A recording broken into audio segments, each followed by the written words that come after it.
Welcome back to another Tuesday Truth Talks episode. I'm chatting with Miss Debbie Heiser, who is an applied developmental psychologist specializing in midlife and older stages of life. If you want to see the full video, go to vip.livebeyonddoubt.com, and in the members area, you will find the Tuesday Truth Talks full videos. Be sure to listen to this entire episode so you can hear more about how to significantly enhance your personal development and your wellness. Debbie talks about the benefits of building a supportive community environment, mentorship, and why it's important to build a willingness for genuine connections. Now, let's jump into the convo.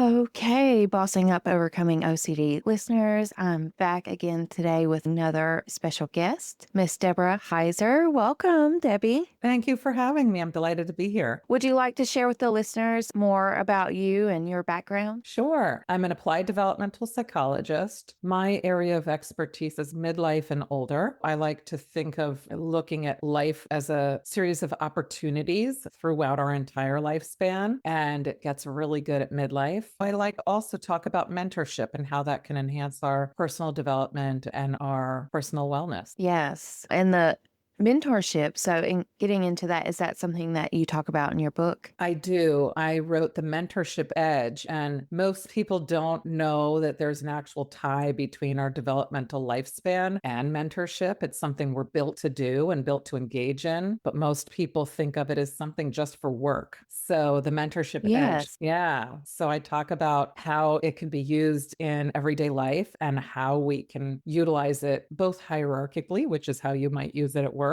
but also laterally, how we can utilize our everyday people as mentors. Now, mentorship to me, that's when you're looking to someone who has been there, done that, and they're helping guide you through whatever problem you're facing. And that is true. Mentorship, though, is a mentor driven relationship. A lot of people feel really frustrated when somebody says, go find a mentor, go find a best friend. It's so stressful. And then people just say, you know what? I'm not going to go for this. This is awkward and I don't want to do it. Most of us don't realize that we're mentored all the time and we're mentoring all the time. Like religion, culture, family values, traditions, that didn't come out of a box. We were mentored by our grandmas, by our aunts and uncles, by our cousins, by people who you don't step into a family gathering and you're like, what's going to happen? There's usually tradition around things that happen. That's all mentorship. When we think of, I'll give you an example of how natural it is in our everyday life. I had a fellow student in graduate school who called me one day and said, Debbie, I am at my externship and they're asking me to do Kappa statistics. I know you know them and I need to know them for this project. I can't tell them I don't know it. I have to come in and do it. So I walked her through how to do it. And that way she was Yes. able to apply it to her project. How many people have done that? Everybody. Does somebody Yeah. ever come to you and you say, oh yeah, I've got you? That's mentorship. But we slough that off as just something that a friend would do. They gave you advice. Yeah. But these are the sorts of things that we're built to do. If somebody calls you and says, I need help, you don't say, go find it on your own. You say, let me help you. And when you realize that's what mentorship is all about, it makes us realize we have a set of contacts filled with people that we trust, that we would not feel awkward reaching out to, saying, can you give me some advice on this? Or can I pick your brain? And that's the mentorship. Wow. And so, Debbie, how does the benefits of mentorship really come into play when you have a community?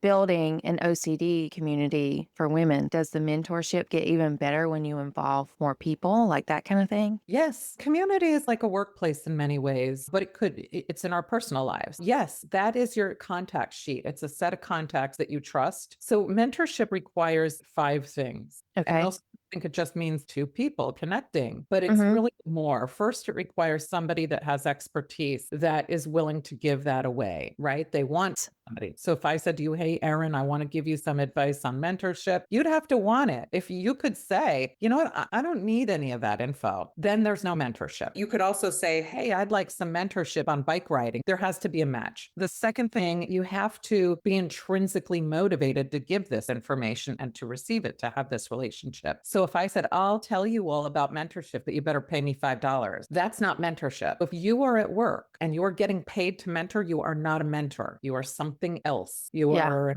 coach, something. This is what a lot of people get tripped up on. So like when I was giving advice to my friend and helping her and guiding her through Kappa statistics, her work never knew she called me. It wasn't like they said, oh, and by the help and support of Debbie. That didn't happen. The next thing is it has to be a meaningful connection. You have to like me and I have to like you. If you're like, I'm meeting with my toxic mentor today, that's not mentorship. And we also have to trust the person. If I expose my vulnerability to you and tell you that I don't know something, you might judge me. You might go tell everybody all about how I don't know anything about the topic I'm looking for. People are guarded about that, particularly in the workplace. But they also might if they don't know someone well. Yeah. And with OCD, it's a very vulnerable and sometimes shaming condition. They feel like they're in this battle all on their own. And that's where I'm trying to bring this community together and say, like, no, you're not alone. Like, we all experience intrusive thoughts, number one. But then on top of that, anybody can have any theme. It's not a reflection of who you are. Yes, exactly. And in some cases, it can be a superpower for you if you have that. But then finally, you need a goal. But the trust one is the one that if you're creating a community, that's really what I call lateral mentoring. Everyone is an expert in their own right in something, but their trust is there. You can call that person and not going to judge you. They're not going to now divulge all the secrets of this person. That is so frightening to people everywhere across the board. For instance, if you're at work, you are not going to want to maybe tell your boss you don't know something because you're going to be worried they aren't going to give you a raise or a promotion. So this is something, if we have all of these and we can utilize lateral mentoring, which is a community, it's a Rolodex of trusted individuals that we already know, we can get a lot of our mentorship that way. We are more open to give advice to someone also because we think they're not going to run away and take my idea and start something on their own. They're not going to put me in a vulnerable position as the expert. This is something that if you're in a personal development, therapeutic environment, this form of mentorship becomes a personal wellness support system. And how did you come on to this idea about mentorship and really focusing on this topic? As a developmental psychologist, I was originally studying everything as we age that no one wants to get or have, like depression, Alzheimer's, frailty, end of life issues. Somebody said to me, why are you studying this? This is our future. What is our future? What do we have to look forward to? And I was like, oh, I'm studying like everything we could put a Band-Aid on. So I pivoted and started to look at what we have to look forward to. The very first thing that came up in the lifespan development, which was so heavily researched, is the stage of generativity where we're built to want to give back to others without expecting something in return. And this is something we're all familiar with. If you have a baby and it cries, you don't expect it to do something for you. You just love it. So we're built to do this for others in midlife. And that's you giving your expertise to others. Mentoring is a form of that. So we do this at any age, but this is what got me really excited because it's part of legacy. It's leaving a footprint. It's how we pass things on. I can see where the person who is mentoring it gives them a sense of purpose. You feel relevant, you feel purpose, you feel useful, you feel like you matter in the world, taking in information and you feel all alone, like you're just existing. Some of the top people in the world have come to me and I run the Mentor Project. We have people like astronauts, well-known artists and Nobel Prize nominees saying, I feel alone. I feel irrelevant. I feel like I'm not making a difference. I was saying, are you kidding me? You who've changed the world feel this way? And it turns out it doesn't matter who you are. Everyone goes through this and feels the same. Mentorship is a way to get out of that silo and get yourself connected with others so that you are a meaningful part of the world. Yeah. So, Debbie, in practical steps for someone who's just the everyday person, maybe they're looking for some personal development in the sense of feeling more confident, or maybe they want to have better relationships. How would they go about finding a mentor? It's as easy as that fellow student who called me and said, hey, I'm in a jam. I need to know what you know. Can you give it to me in 10 minutes? It's as simple as saying, can I pick your brain? Can you give me some advice on this? I know you've gone through this. Or you can say, can I open up to you about something that's bothering me? Putting yourself out there without oversharing to start with, and then saying, oh, or feeling like I'm not getting a response from somebody that I like. You're already setting the stage. Very tiny little steps to open those doors. But you'll see that that more doors open than don't when you're looking in this direction. And Agreed. Essentially waiting in the wings to help you. And it may not feel like it sometimes, but as soon as you start showing a willingness to listen or to learn or to ask, they're there. I had some of my best advice from my dad when I was a kid because I was unsure about asking for help. I always thought I'd be a burden if I asked for help because they must be too busy. And my dad said, everybody wants to help people. You may come across somebody who doesn't, but they're the weirdo, not you. I really resonated with that because I like helping everybody who asks for help. With all of the literature and research and education, my dad had some of the best advice, I think, that was evergreen and doesn't go away. Okay. Thank you so much, Debbie, for sharing your insights and experience with the listeners today. Where can they find you? You can find me at deborahheiser.com. You can find me at mentorproject.org. I'm on LinkedIn. You can find my book anywhere you buy books in any format. It's The Mentorship Edge. And I write for Substack and Psychology Today. You can find me there also. We'll be sure to check those out and I'll put them in the show notes. Thank you so much. It's been a delight.